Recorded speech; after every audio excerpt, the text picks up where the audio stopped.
So the main dish for our Ethiopian meal is Zigni, which is goat and onion, caramelized onion stew. So to begin with, we're going to caramelize 2 red onions.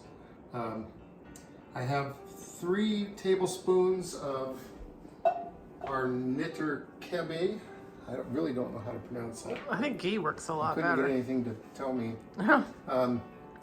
And I'm just going to put these onions in with this, and I'm going to cook it for 2 hours until the onions are really caramelized. And then we'll add everything else and cook it some more.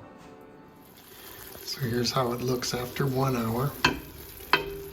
It's cooking way down.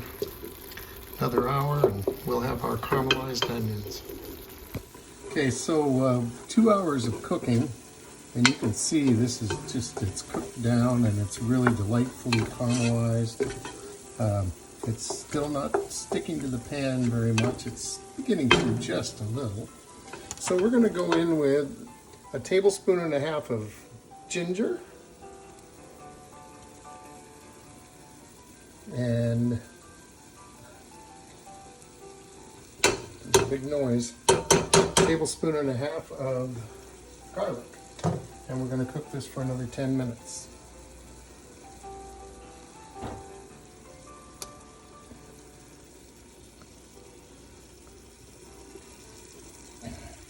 All the good stuff. Yes.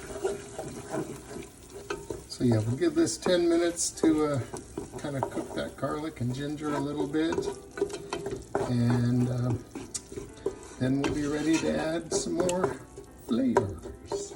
All right, so with after the 10 minutes on our garlic and ginger, we add another 3 tablespoons of our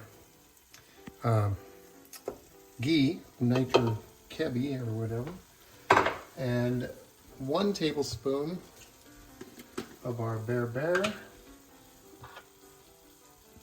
Now, if you want this hotter, just go ahead and add Don't make it more Berbere, but I want to make this so Kelly can enjoy it. It's easier to add more hot than to take away the hot. And then I'm going to add 1/4 teaspoon of cinnamon.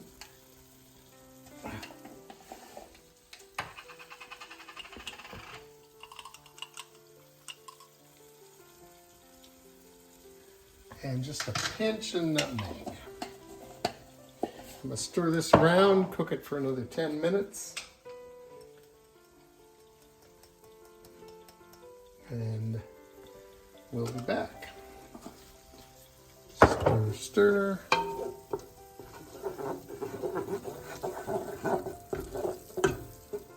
All right, so we're going to go in with 1 teaspoon of salt. I'm going to go light on this by a little, because you can always add more salt. And 1 14-ounce can of diced tomatoes. You could use fresh tomatoes for this, but you really want to cut them up small and maybe even zoop them up in the blender before you put them in here. And 1 tablespoon of white wine vinegar. So we're going to cook this for another 10 minutes. Get these flavors to marry, and then we're going to add our meat. All right, so this is back up to cooking. So now I'm going to add my meat. Now you can make this dish with any kind of meat you'd like. What you want is between 1.5 and 2.5 pounds of your chosen meat cut into bite-sized pieces.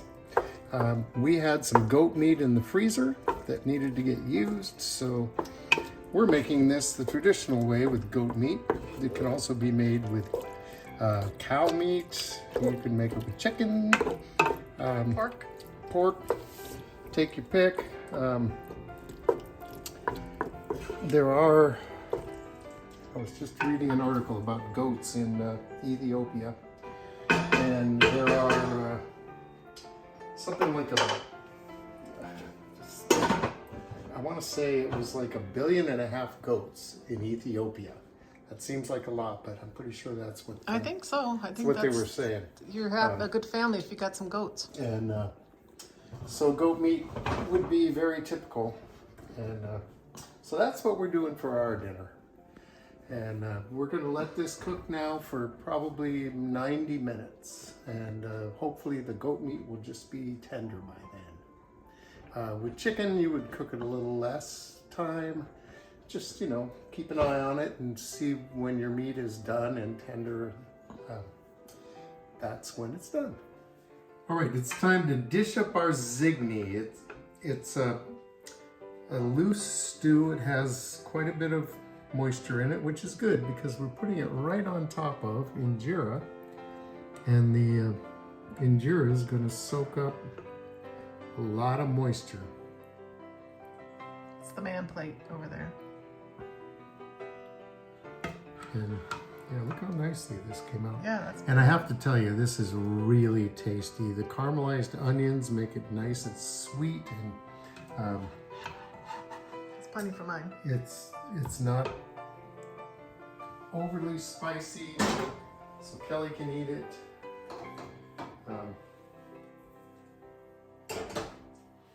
So there is the Zigni, the goat and caramelized onion stew. Thanks for watching Two Cooks in the Kitchen, and we'll see you next time.